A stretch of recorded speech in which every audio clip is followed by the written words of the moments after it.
Hello everyone, my name is Paula Camperman. I'm the Outreach Program Manager for the Bennington County Solid Waste Alliance, and the Alliance actually is an entity of 13 towns working together to administer the materials management plan for the state of Vermont. That's a lot of gobbledygook, but it's basically managing your trash in and around your community. We don't have a solid waste district, which is a more traditional approach to dealing with waste in and around the United States. We decided we're going to have a contract because each town had its own transfer station in many places and its own ownership, and it wasn't consistent. So this seemed to be the easiest, low-cost way to take care of it. So my job as an outreach program manager is to get the word out to residents, businesses, schools, and institutions throughout the area about the solid waste laws in Vermont, how to best utilize the recycling programs, and make you aware of new programs as they get started.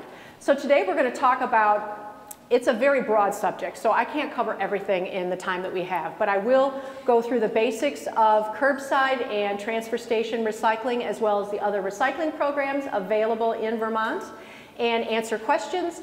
And if it continues on, we'll keep talking, but we'll wrap this up within an hour for the folks in our GNAT audience today. We're glad to have you with us. And I'm going to let everybody know at the outset that the materials that are being provided today for review are available on our website at bcswa.org. That's bcswa.org. Materials are in PDF form that can be downloaded or just viewed online, whichever is easiest, especially if you're refusing paper, and that's fine. I respect that. But lots of folks have maybe a tough internet connection or no printer, and this is another way to take care of it and reach everybody. So we're going to talk about the three brochures, pamphlets, flyers that I put on everybody's chair, and I'll hold up to the camera so you can identify it online when you get home and need to look for it on the website. The first two of these handouts are put out by the state of Vermont. They're great little reference guides to help understand the different programs in Vermont. So this is called the Waste Not Guide, and it is basically grouping all the different waste programs. So you look at it first, you have Recycle Anywhere, which is the curbside collection program, which includes plastics, paper, cardboard, tin, aluminum, glass, plastics 1 through 7, but really it's just 1 and 2 because there isn't a market for most of those, and I will get into that later. Then we have organics, which is compost. As most of you probably know, food scraps were banned as of July 1st in 2020, so we need to get creative about taking care of our food scraps. The reason the state chose to do that, and proudly to say we're the first state in the nation to have a statewide food scrap ban, is because it generates methane when it sits in a landfill. And methane, the gas, is 25 times more powerful than carbon dioxide at producing greenhouse gases. So it's really important that we try to contain that. Also, food scraps, or excuse me, our one landfill in Vermont is clear up in Coventry, Vermont, which is at the Canadian border.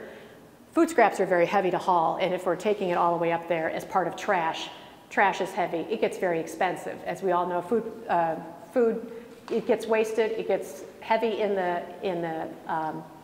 trucks that are taking it up to Coventry, and fuel prices keep climbing, on these trucks, so it's making it harder to keep prices contained. So if we can take the food scraps and divert them and make them more useful in other ways, which I can explain later as well, we're going to do much more for our planet in the long run. The other program is banned or special recycling, which are items that are toxic, hazardous to our planet and our environment, so we have special programs to keep them out of landfill or out of the ground or anywhere so that people can find ways to safely dispose of these. And a lot of these programs actually are sponsored by industry organizations that help pay for the disposal and collection of these materials. Then the other banned or dangerous items include items that are just banned but can be accepted at transfer station for collection. So that would include appliances, scrap metal, used oil, tires, clean wood, asphalt shingles, and that type of thing. These materials are collected at a number of transfer stations, and there are other sources that we have out in our lobby here on other handouts, as well as our website. So if you consult our website, you can look under the topic category under special recycling, and it'll give you drop-off locations for a lot of these items. Okay, so this is a handy guide to keep in your pantry, on your refrigerator, wherever you you hit yourself with a question wondering what to do with some of the materials. And it's just a broad snapshot of the recycling programs in Vermont. The second handout is called the Vermonter's Guide to Recycling. And this is really just a discussion, a listing of materials.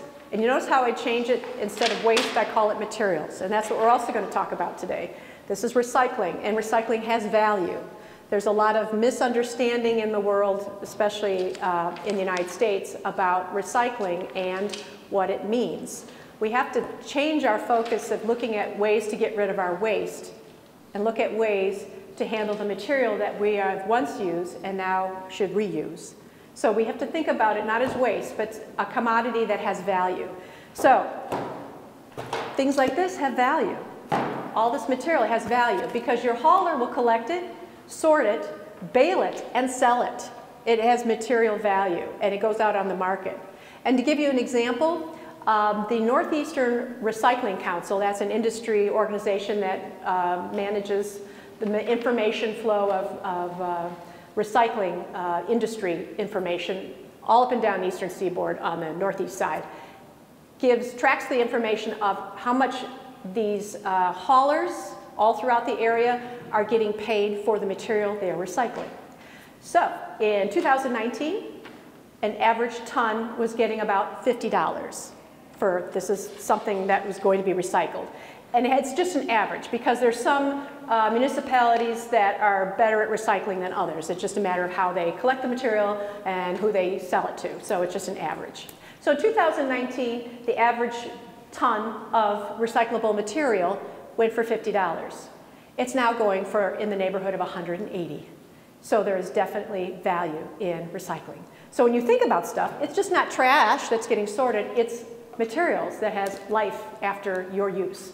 So we have to think about that as a way of changing our mindset and how we deal with our packaging once we're finished with it. So this handout here goes into detail about the types of materials that you put in your recycling bin, and that includes paper, mixed office paper, magazines, mail, so this type of thing. Envelopes, it's okay if the window's still in the envelope, that's all right. Sheet paper, 8.5 by 11, flat fold cardboard, corrugated cardboard, that has got a very high value as well because we're an increased amount of shipping as more and more people are doing online shopping. Corrugated cardboard is in high demand. Containers, so you've got drink containers. This is made of aluminum. It's infinitely recyclable. It doesn't break down. Aluminum just stays aluminum. It doesn't become less aluminum. It just keeps going back in. So this is just keeps going around. It doesn't break down. So it's wonderful if you can remember to recycle aluminum containers or redeem them wherever your particular recycling program, how it's set up. There's also foil aluminum in this fashion. And this is something that is definitely important because it's lightweight, which is great. It travels well, but at the same time, we have to prepare it for recycling. Unlike a lot of other materials that you just throw in the bin, this shouldn't be just thrown in, or the sheet of aluminum foil after you've done covering your casserole or whatever. It is something that should be crumpled into a ball, and I take a ball and I actually start one on my counter in the kitchen and add to it all types of aluminum foil. Foil that is around my very special chocolate. Foil that goes over my rice that I reheat in the oven and I use again and again. I just continue to make a ball, so it's at least 2 inches in diameter. And this can get wrapped around it because it too is aluminum, it's just thicker. It's from a takeout container from Chipotle.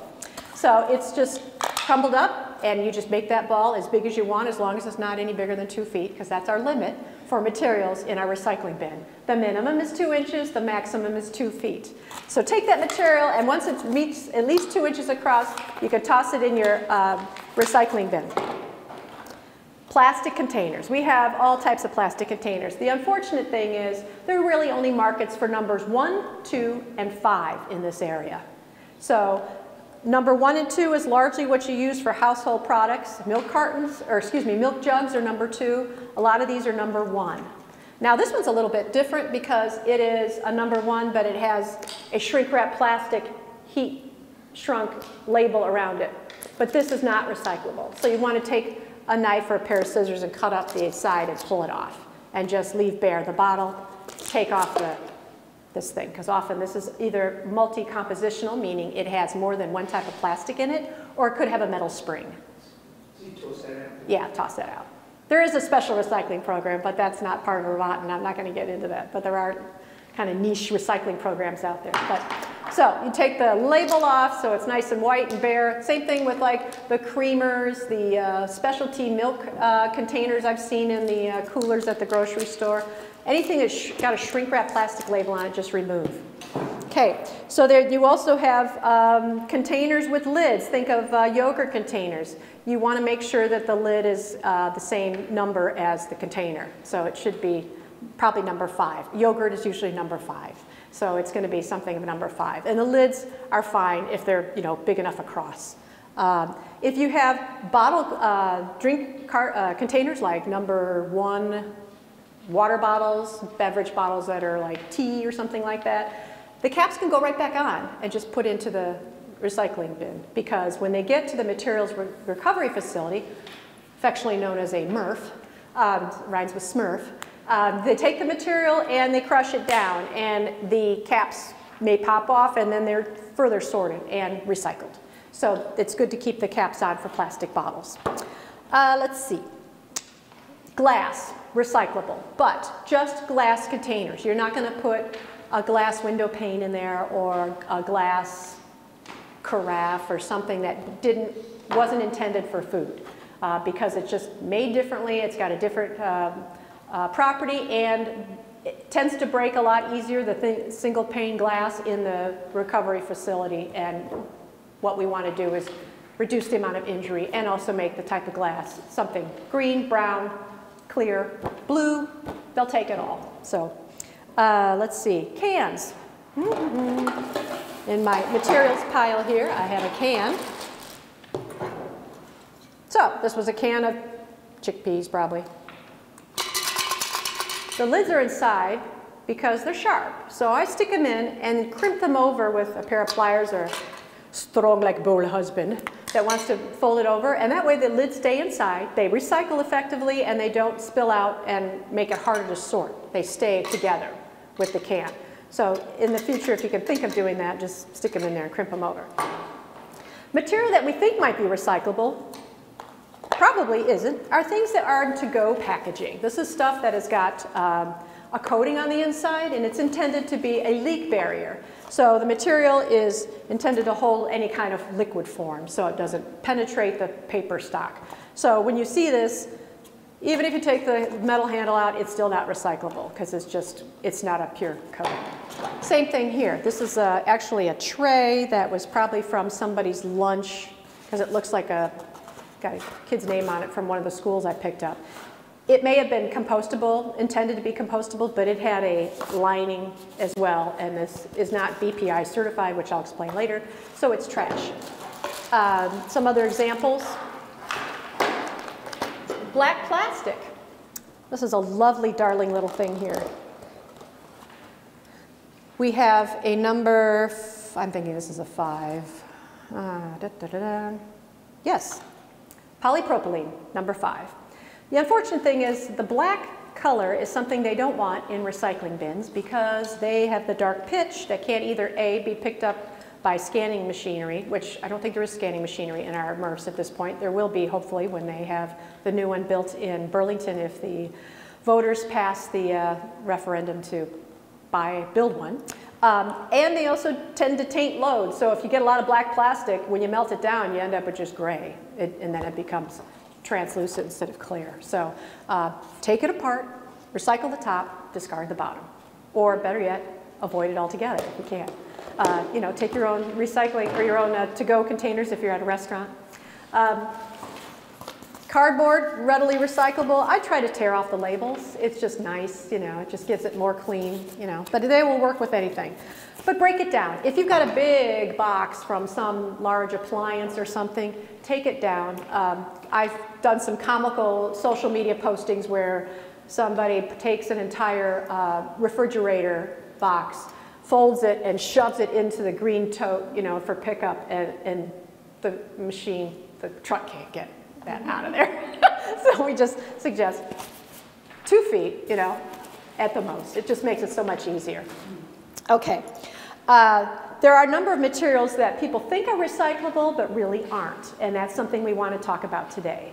So really you want to think of recyclable items for your curbside or your transfer station mixed sort collection to be food, packaging, and household good containers that are related to paper. We don't want to think of other household items that might be made of a component of, say, metal or glass or other type of material that we think is part of that, so ergo it might be recyclable. It really isn't. So, you know, somebody's good intention of putting a lawnmower blade because it's metal in a recycling bin turns into a nightmare at the materials recovery facility when it doesn't get detected by the staff and jams the machinery. Now that lawnmower blade is a $3,000 lawnmower blade while the workers stop the machine, take the thing apart, and repair all the pieces that have been broken off. So it's important to know that it's just basically, mostly, food packaging material. So no hoses, no Christmas lights, no textiles. These textiles have life, but not in the recycling bin, which I will explain later, okay? Material that is multi-compositional. Example, milk cartons. We thought for many years that they were recyclable, but right now they are not. There is no collector that I know of in Vermont. We've done a survey of all the other people that work in my field around the state. To my knowledge, there is no recycling of milk cartons. The carton itself, in many cases, has got a lining in it, especially if it's something for orange juice. And it has the plastic screw top lid on the gable. So they find this not recyclable. So unfortunately, if you can find a plastic bottle with the same of your favorite drink, you want to try to do that. Otherwise, just throw this away. So other things that don't go in plastic bags. That will go into another conversation. No batteries. There's another recycling program for that. Materials should be clean and dry. So, you know, you finish the mayonnaise jar, rinse it out really well if you can. Don't use 50 gallons of water, but you can rinse it out and let it sit in some hot water for a few minutes and then shake it with the lid on is what I usually do, and that gets enough of the residue out. It's fine. So it doesn't have to be perfectly clean? No, no. The idea is to clean and dry so it can be recyclable, but like having a peanut butter jar just gunked with peanut butter on the inside really does add to the contamination, to the load. The biggest kind of exciting moment, if you want to call it that, in the recycling world is when haulers at materials recovery facilities decided they will take pizza boxes, and even if there is some grease on it. So you get your pizza box, you get your pizza home, you eat it, and you got some grease on it, that's fine. Cheese, though, take the cheese off. If the cheese won't come off, cut it out. And then, you know, it doesn't have to be a complete pizza box. They'll take 2/3 of a pizza box. They don't care. But the cardboard, there's so much cardboard generated in the pizza industry, they could use it. So by all means, recycle your pizza boxes. Just take that little liner or any of the little inserts that are there to hold the box's top up. So no scrap metal, no electronics. Electronics can be recycled in another program, which I will cover. And no hazardous containers. So if you had a container that had spray paint in it, if it's got a little paint in it, it doesn't go in there at all. If you had like a spray cleaner used to clean the windows and the contents are completely gone out of the can of, say, glass cleaner, you can take the top off and recycle it as long as it has absolutely no liquid or any kind of chemical inside of it. Otherwise, it has to be thrown out or used and taken back to our household hazardous waste collection events, which we have 3 times a year. But we're building a new permanent facility in Bennington next year, so you can just come to Bennington when it's convenient for you on the days that we're open and bring your materials by appointment and drop them off. So now, plastics is an interesting thing because we have 1, 2, and 5 that we can recycle. But they have to be rigid. That means material has to be firm, solid on the outside. We have other types of plastic that are 2 or 4 that are recyclable, but they don't go in your recycling bin. They go back to the grocery store. And that's what this third flyer goes into detail about. This covers a separate recycling program, not part of Vermont's recycling program, but is a partnership between local grocery stores and Trex Corporation. They're the decking material people. They take the material back from the grocery stores through a backhaul program where it's collected at store level and then trucked back to their distribution centers, and then the distribution centers take it to the Trex Corporation, or Trex Corporation picks it up, whichever. And then that material is turned into decking material by Trex. So it covers a lot of material that we use every day in our lives. So think the cereal box liners. Who would have thunk? That was news to me. That goes in the program with the plastic bag. So the day when all the plastic bags are banned in Vermont on July 1st, 2020 from the grocery stores, they still want them. Just they won't distribute them. So they'll take back bags. And that means things that are your produce bags, Ziploc bags, just take the little plastic zipper off if it's one of these guided hard plastic items. Otherwise, you can use the whole bag. These lovely blue and white padded mailer envelopes. These are made of the recycling material. These are not part of it. This is actually a BPI compostable bag. So if it's green, don't include it in the program because it's either biodegradable or compostable, and that's not part of the material that's covered in the other program. Unfortunately, there are items, as you see on the flip side of that handout, which aren't included, which include things like plastic cellophane bags that hold chips, pretzels, cereal, Apples, yeah, some do apples, but if the apples are in a bag, the twist tie, that's a soft plastic like you see on a bagged apple. But these are grapes, salad bag, pre-mixed things that you find. That material is a different type of cellophane, and they do not want it. It's a contaminant. Same thing with six-pack rings. You want to cut the handles off of salt pellet bags. They take wood pellet bags gladly, just turn them inside out, dust off the contents. No mulch bags, though. They do not want those because it's just too much, I get material in there that's not plastic. Let's see. So, like Luder? huh? Like Luder? Yeah, they don't want that, unfortunately. Okay, let's see. Shrink wrap, bubble wrap, air pillows, dry cleaning bags, case over wrap that goes around paper towels, paper plates, incontinence, personal hygiene care, all that stretchy plastic. Doesn't matter if it's got printing on it or it's a different color, it all works. So they would love to have that. Take your bag of bags and haul it back to the grocery store inside the lobby. They usually have all the bins, and quite often you'll see this above it, because I have gone into every store and said, please post this above the bin, so that makes it easy for everybody to understand what goes in there. Plastic bottles do not go in there, they're not part of it. Think of it as flexible, stretchy plastic, that's all it is. We're working to try to build interest in maybe developing a community collection program outside of the grocery store chain. They have a program that Trex helps sponsor to help fund the actual cost of the baler, which is about $16,000, something like that, to bale all that material, but then they pay you for the bales that they come and collect. So it helps offset the cost. In addition to that, I want to cover material that is also comes and goes possibly through recycling, but you kind of wonder how to handle it. So there's some things here. Every holiday season, the questions start coming up about gift wrap, whether it is part of the recycling program.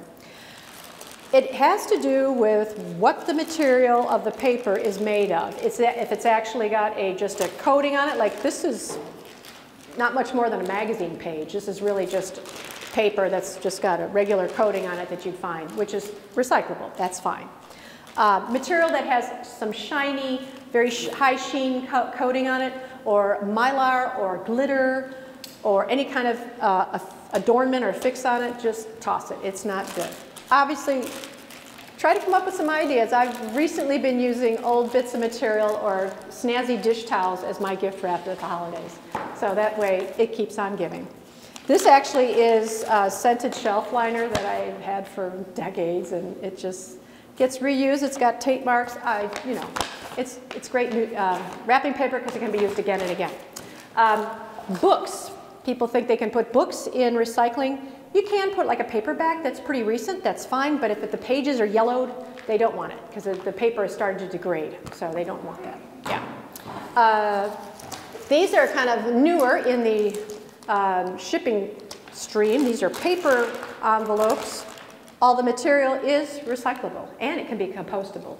So One thing that will help also is understanding like multi-compositional again. This is another padded envelope, but it's got bubble wrap on the inside, so it can't be recycled, unfortunately. I just try to reuse it again and again instead. Let's see here. Chopsticks. It's wood. It's actually compostable. In your compost bin or in the municipal collection, whichever you like to do. Those are compostable. Let's see what else here. Fabric, again, try to reuse. This I've had for decades. It's just ribbon that somehow came in a gift, and I just roll it up and use it every year. Is that a yes or no? It can't be recycled. No textiles of any kind, yeah. Plastic utensils. I bought 2 sets of bamboo reusable utensils that sit in my glove box, and every time I go to takeout, I grab those with me, and I refuse to take these. So that's one pro tip to keep from using these, because these aren't recyclable in any way. They're trash. Okay. Let's see, anything else? Another pro tip. Manila envelopes, of course, are recyclable, but you come across small pieces of paper, and inside of a materials recovery facility, there is a lot of activity going on. It literally takes a truck and dumps its contents on the floor. It's called a tipping floor. So all of the material that is set for recycling gets dumped on the floor. There's a lot of activity, wind. So all these little pieces of paper flying around, you see them actually glued to the walls inside a materials recovery facility. So a pro tip or a hack is I collect all the smaller pieces that I have to recycle and just put them in here, collect them, and then I seal it shut and put it in my recycling bin because it's mixed office paper. It'll recycle just fine. So I take the labels off my cans. I have little pieces of cardboard backing from packaging, coupons, these blow-ins that are everywhere in magazines. I just stick them right in here, and that way it just recycles fine, and you don't have to worry about it blowing around. Let's see. What other? There's a couple other things in here I want to make sure I cover. Unfortunately, this is number 6. It's not recyclable. They're everywhere, ubiquitous with gatherings. They're just the red. Now this is a purple solo plastic cup. It's just trash, unfortunately. There is a niche recycling program that TerraCycle offers, but it's not part of Vermont. Okay, something that might help you guide you as you get through materials that come into your household you're not quite sure about. There's an organization called howtorecycle.com. This is a growing movement with manufacturers, different brands. There's up to 400 brands now that use this system of labeling to help people understand how to recycle. And it's a pretty good system. It's pretty spot on. So when you look at a container on the back, it may have things that'll guide you, what the components of the packaging for your product and how they're to be recycled. So in this case, it says paper box, and it has the chasing arrows. The multi-layer wrapper, which would be around these protein peanut bars, is not recyclable. So they make that real clear. So they give you this, and I have it upside down. They give you this information on the side of packaging that is really quite helpful. What's the website again? It's called how2recycle.info, I-N-F-O. So this is a great little thing. But it's just up to the organization, the manufacturer, the product brand, if they want to use it. But more and more are using it because they realize what's happening in the industry right now, fortunately, is that the onus, the responsibility of recycling is getting pushed back onto the manufacturer of the material or the brand. So they're saying, hey, you're putting all this stuff out into the waste stream to the consumer. You're putting the cost to remove it on the consumer or the municipality, and it's not sustainable. You can't keep doing that. So that is what is coming around, is what is called extended producer responsibility, and that is the program that builds recycling outside of your recycling bin, per se, that helps bring things out of what would normally land in a landfill. So they've hit a lot of things that are really hazardous these days. So batteries don't go in the trash, but they can be collected and recycled or broken down properly to keep that from going into the landfill. And that includes power tool batteries, automotive batteries, marine batteries, little lithium-ion batteries, rechargeable batteries. They're all part of a program called Call to Recycle, which is in Vermont. and a number of other states. And you guys should be proud, Vermont has the highest per capita recycling rate of the nation, of any state. So that is going back to this program on the first sheet, banned recycling, special recycling. These are collected at your transfer station as well as area retailers. There are brochures out there that list all the retailers. And on our website, bcswa.org, you can just look under the tab under special recycling, and it'll have batteries, and it'll give you where to dispose of these properly.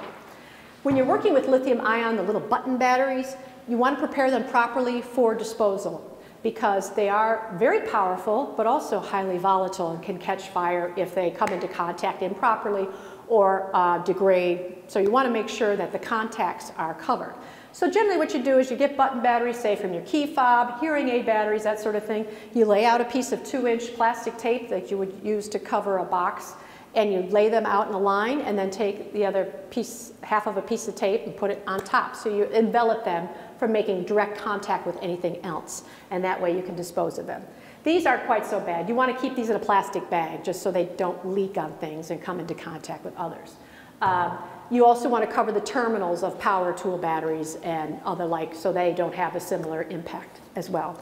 They do cause fires in delivery trucks like FedEx and transfer stations, so we have to be very careful, and they can injure the workers. So it's important that proper disposal. We also collect these at household hazardous waste collection events and the permanent facility when it gets started up next year.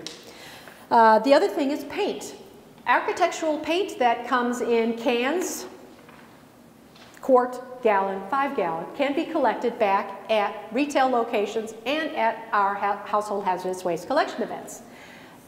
Paint Care is the industry program that allows you to take the material back to places like Sherwin-Williams, RK Miles, Abishan, and Miles Lumber. And that material is then recycled. The key is when you're bringing the material back, that you make sure it is still in liquid form in its original container. If it's dried up, it's just trash and you just want to throw it away. That would include varnishes, lacquers, paint thinner, latex, oil-based paint. It does not include auto paint, spray paint, boat paint, really high specialty paints. But that material does go back. They do have a small charge on the material that is sold in Vermont. I think they charge $1 a gallon. But that helps fund the cost. It doesn't take care of the cost by any means. But it's material then that they can keep out of the landfill and make good use again, because they can use it for paint, make it lubricants, they can do all kinds of things out of it. The other thing is fluorescent bulbs, which are kind of fading out, which is good. That includes the CFL little squiggly bulbs, 2, 4, 8-foot tubes. All those need to stay out of the landfill because they are mercury-containing devices. So if you see a bulb that has letters CF on the end of it, that indicates that it's got mercury in it. So you want to make sure it's properly disposed of. Those also can be taken back to some transfer stations as well as RK Miles and Miles Lumber and Abishan, I believe. Our website has all the listing of all the different drop-off locations. The other one is electronics. We have electronics everywhere. Everything from your cell phone to your computer, your laptop, your smart devices in your home. Those materials you don't want to put in a landfill. All that material can be taken back either to the transfer station or to select retail locations, including Staples and Goodwill in Bennington. There's a full list on our website as well. That includes the peripherals, keyboards, mice, speakers, printer cartridges in printers, monitors. The transfer stations will take some VCRs and televisions and other equipment like that. Check the website. It'll tell you which transfer station takes which material. I think that's just about it. Textiles. The material I'm talking about here, textiles. That is including clothing that you no longer wear, even if it has holes in it. Places like Goodwill and the drop boxes that you see located around the community that are green or white, they take the material back and they reuse it in many different ways. Maybe not as apparel that somebody would wear, but they can use it as part of a rag program. They can use it as stuffing or upholstery filler in car seats. They use it in rag, there was some other application that's escaped me now. But it's material, as long as it's clean and odor-free, they will take it back. And that also includes, depending on which organization is taking it back, they may take jewelry, like accessories in a bag, shoes, pillows, towels. When I say pillows, I mean decorative. They don't want the bed pillows because of hygiene issues. So those materials can be taken back and properly recycled. Let's see. Food scraps are recyclable in a sense. They are diverted from our landfill and put into composting bins in your backyard. Composting that's collected at the curbside from a hauler perchance, or taken to the transfer station. You can also divert your food scraps to an area farmer that you may know who might want it, or a large-scale gardener that wants to have their own composting facility on site. And composting is a lovely thing because it turns itself back into rich, nutritive material that collects 20 times its weight in water, which means it's a great thing to put along a roadside. Highway departments use it to help absorb runoff so it doesn't create washout. It helps control drought because it does hold the water longer than just plain soil. It helps provide nutrients to make things grow well, and it just supports life form. And when it's properly managed, it's a great thing. So we love composting. It will make your trash smell less if you're not putting your food scraps in the trash and you're also following Vermont's food scrap ban. When you are collecting food scraps for composting at home, you can put the bones and the meat that you digest or you use through your eating and put that in the trash. It does not have to be in compost, and it shouldn't be when you're composting at home because the composting doesn't get to a high enough temperature to break down the pathogens that are present in the bones and the meat. So you take that back. If you're hauling it to the transfer station, take it all back. They will be happy to take your meat and bones because they can take the material and break it down properly. All right, let's see. We are at 20 minutes of. Why don't I take some questions from the floor and we'll keep going.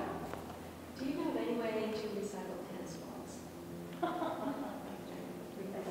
Donate them to a school. They can cut them and put them on the bottom of desks. It keeps them from, when they move desks around, to move quietly, especially in special ed rooms. Those are very helpful.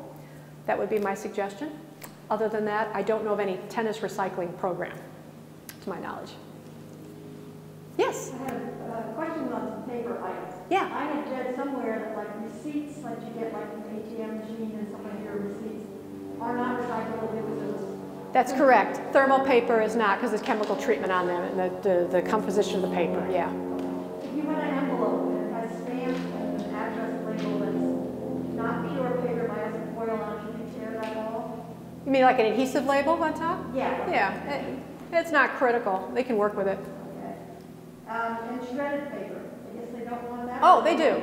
What you would do with shredded paper, and thank you for bringing that up, that's a good point. It doesn't get mentioned often enough, but they will take shredded paper, like office paper, and you put it in a clear bag, a large clear bag. You usually see that in an office setting where there might be a commercial shredder and it has a bag collection as part of it.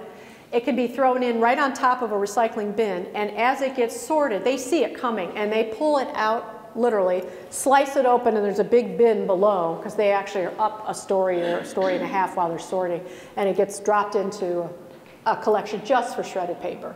Yeah, so definitely, as long as it's in a clear bag that they can see it, a black plastic or something else, or a box that you don't want to see. Speaking of box, I meant to mention this earlier. As we recycle, things you want to put in the bin that you collect, you want them to be loose. Lots of folks I've seen try to create efficiency by sticking everything in a box to make it easy, and then nice and tight and snug, and they put the whole box in the recycling bin. The problem is the recycling team at the MRF do not have much time to actually sort the material. So if there's a bunch of stuff, cans, plastic bottles, paper, cardboard, metal, shoved in a box for ease of use for the consumer, it doesn't make it easy for the recycling people. So they would ask that everything just be loose and easy so they can do it, and as the mechanical efforts, because it's not hand recycled hand sorted all the way through. It's just they look at it and pull out the contaminants. But they don't have time to break apart the nice little compact box of somebody's composition. So they need it nice and loose. Yes? Shredded paper looks really good in home compost. Yes.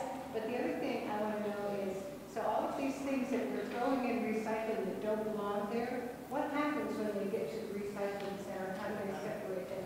Okay, the material that doesn't belong in recycling, that can't be recycled, is landfilled. They have the right to landfill it. Haulers can also take it over the state line because there is no incineration allowed in the state of Vermont. There are in other states, so they may take it over to a neighboring state. But how do they separate it from the stuff that they keep? It just is what remains after everything they pull out to keep. So what will happen is, there's actually a link, I just posted it last week, a link that the Chittenden County Solid Waste District does of their materials recovery facility. They have the biggest one in the state. And they do a tour and they show how everything is sorted out, how everything gets pulled out and sorted, and then, you know, what everything gets left is landfilled, basically, because they can't find there's no market for it, like stuff like this kind of thing. Excuse me. There was somebody over here that, yes? 2 questions. What about candles? Candles? Yeah, used candles. People just suggest remelting, turning into a new candle. You know, use like a large coffee can or a metal can and put it over a water bath in a stove and break it down and heat it that way. Cut it up. If you've got multiple candles, make a new candle out of it. And what about used paper towels? Used paper towels, if they haven't been used with cleaning material, like, you know, spray cleansers or something like that, can be composted. Yeah. Yes? You mentioned the number 5, and you had that black plastic, clear plastic thing. How do we know the numbers, what will go and what won't? I have a few things in that bag that Definitely. may not be. Okay. This is a real common plastic. It's peat. So it can go in recycling. This cap can stay on. Just put it in there. Yep, just put it in there. Yep. Not in the recycle. No, recycling. Oh, recycle. Yeah. Okay. The straws, not recyclable, just they're trash. So wherever you try to refuse the straw, bring your own. But they are just trash. They can't be recycled anyway in Vermont. This is all number 1, so it can be recycled. Recycle? Yep, recycle. This is also recyclable. Yeah. The numbers are in a triangle on the bottom, and they have 1, 2, 3, 4, 5, 6, or 7. Numbers 1, 2, and 5 are recyclable in Vermont. 3, 4, 6, and 7 are trash. So just pitch them. They're not going to. 3, 4, 6, and 7. Yeah, there's no market for them, unfortunately. Trash. Or actually, it's paper. It could be compostable. That's compostable. Yeah, it's just a paper one. Again, this is number 5, polypropylene. Interestingly enough, they can get 1 and 2 out. What they do for the rest, they actually do a float test. So 5 floats a certain way, so they know that that's number 5. This is we don't know. When in doubt, throw it out. That's the moniker you keep in mind. When you don't know, throw it out. And McDonald's should know better. I think it's probably the same material, but I can't swear to it. Feels like it. And they have the howtorecycle.info on here. It says, plastic cup. First, I can't read it, it's because somebody wrote over it. Something like, something about rinse before recycling. That's what it says. Okay, let's see. There was a couple other hands up. Yes? Remind me what you were saying about the plastic bag with the zipper that, like, the grapes come in.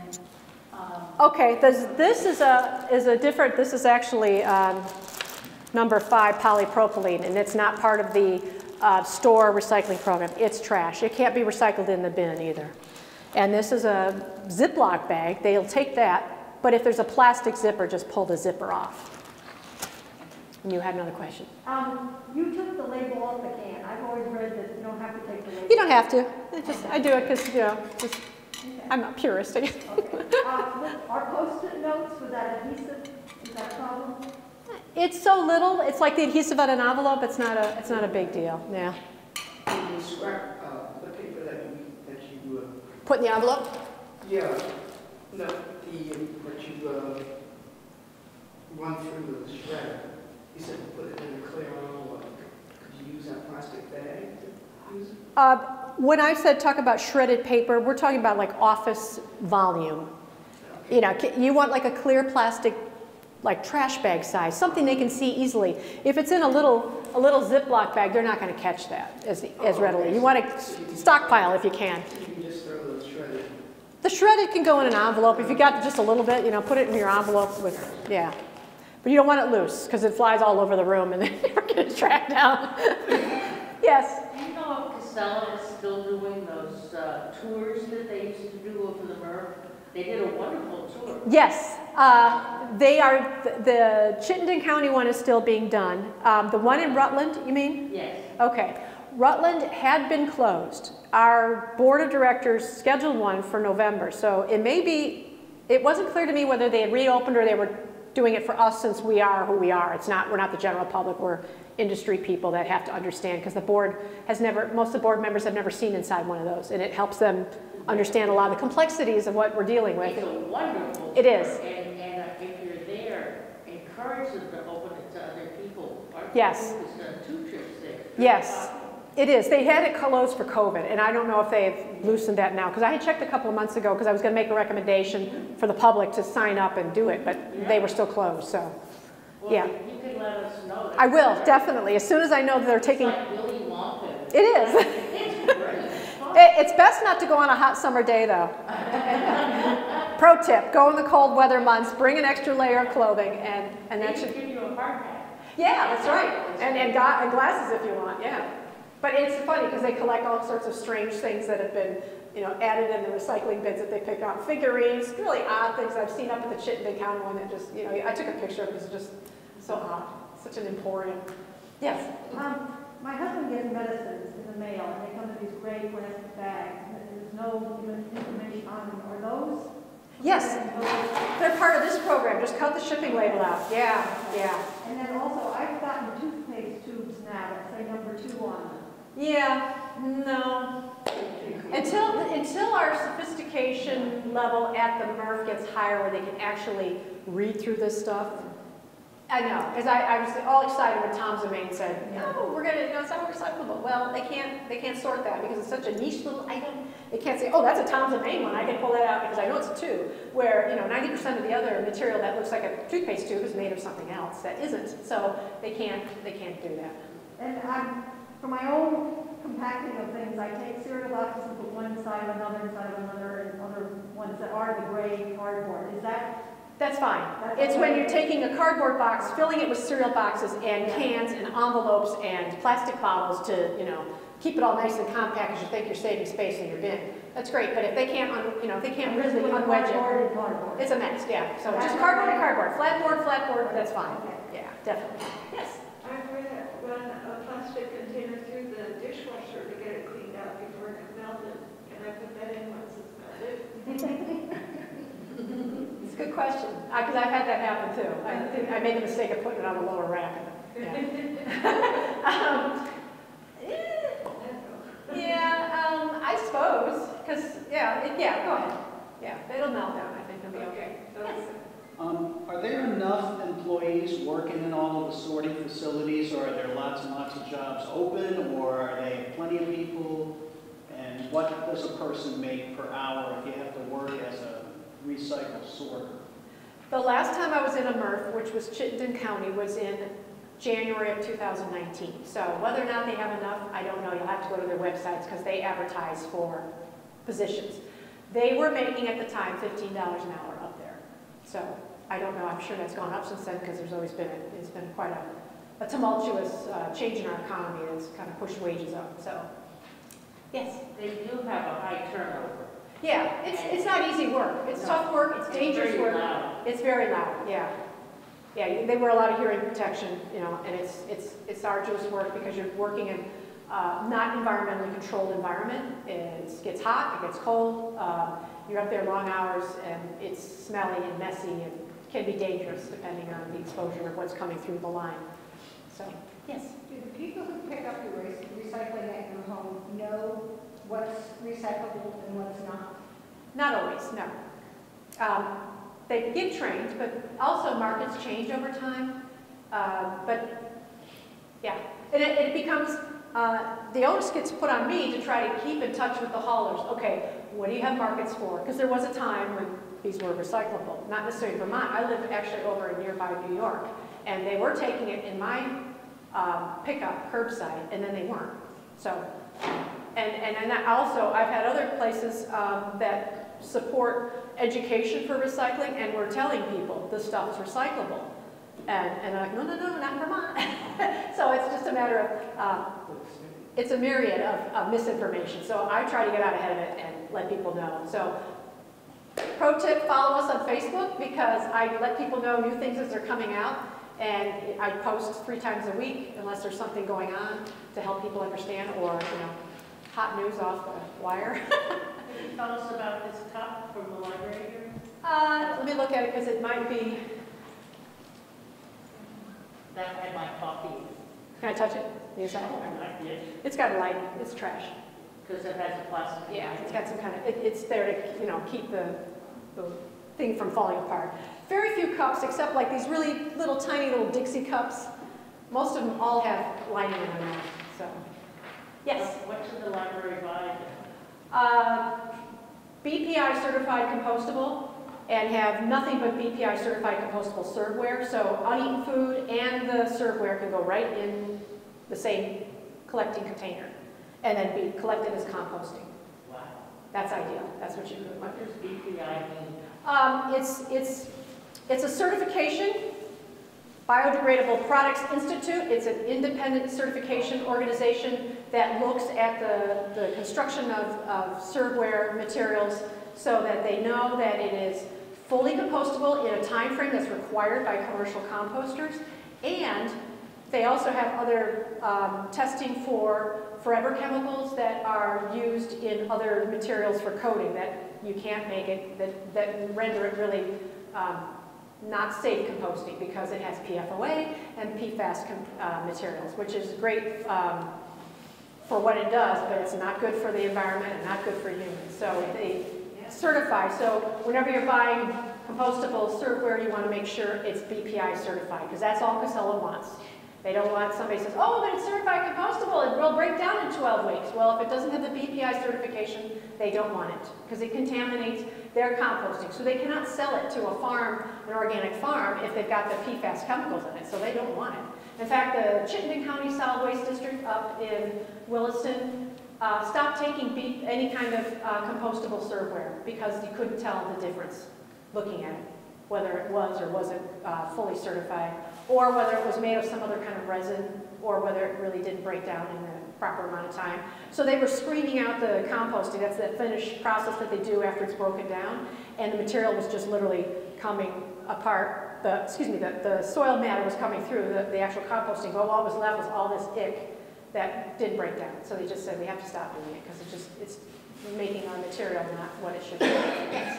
In China, they're making a lot of things out of bamboo these days. Yes. Fabrics, Yes. cups, and toilet paper, and paper towels. Yeah, it's a very renewable resource. Are And those recyclable? yes, well, it's renewable. I mean, you could compost it.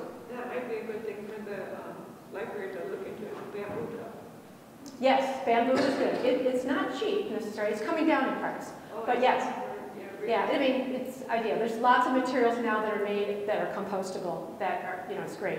And this website, bpi.org, lists all of the material companies that sell BPI certified compostable materials that you can use, all the different companies. What did you say about like the thermos This? yeah. That's just mine. I encourage everybody to do this instead of buying water bottles, please. This has got to be 15 years old. Okay, so that's not something you were talking about recycling. No, I just, in case I got a thought. It's something in my throat. Huh? Is that recyclable? It's stainless steel. Yeah, the top isn't probably, but the bottom is. It's stainless steel. But yeah, but I'm not going to recycle. I'm going to keep using it. Okay, yes. Do you do this presentation for high school students? Yes, we do something more comprehensive, hands-on exercise called TOLD, Trash on the Lawn Day. And we bring students outside and we put out a huge tarp and we have them collect their trash and test them on how well they know about recycling and then talk about all the material, how it's sorted. And then we try to get them, get back in their classroom again, like 6 months later, test them again to see if they retain the knowledge and if they improve their diversion rate. So we measure all the stuff that's being collected, whether it goes to landfill, whether it goes to recycling, or whether it could be reduced. So we keep people thinking about, do I really need to buy this? Can I find a new use for it after its useful life or something else? And then that's helping them understand the stewardship of the environment. You had a question? Well, so everything is locally based.